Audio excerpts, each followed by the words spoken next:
పాంచాలి పంచపత్రిక ఏమేమే నీ ఉన్నత వికట అట్టహాసము ఎంత మై మరపించను మనపురకు రాక నా కర్ణపుటను పర్యలి చేయుచున్నవే.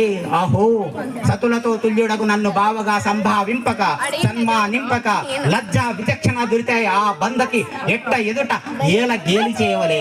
అవునులే ఆ పనికిమాల బామకు సిగ్గేమిటి ఎగ్గేమిటి, మగని ముందు మగని వంతుల పర్యంతము రెచ్చిన కనుకెంపులతో పచ్చి పచ్చి వైభవములతో కేలించు ఆలి గేలి చేసినంత మాత్రమున నేనేలా కటకటపడవలే. ఊర కుక్క ఉచిత అనుచిత జ్ఞానంతో మోరక కూటలేడునా అని సరిపెట్టుకుందనా, నాకు విలువందనా. ఈ దుర్వినియోగం సాగించు యాగమని తెలిసి మేమేల రావలే. ఉచితమిపో చిత్ర విచిత్ర విదృశాపేక్షగా ఆలవాలమైన ఆ మయసభను మాకేలా విడిదిపట్టు గావించవలే. గావించనిపో అందలి సజీవ జలచల సంతాన వితానము కాలవాలము ఆ జలాశయమైన మా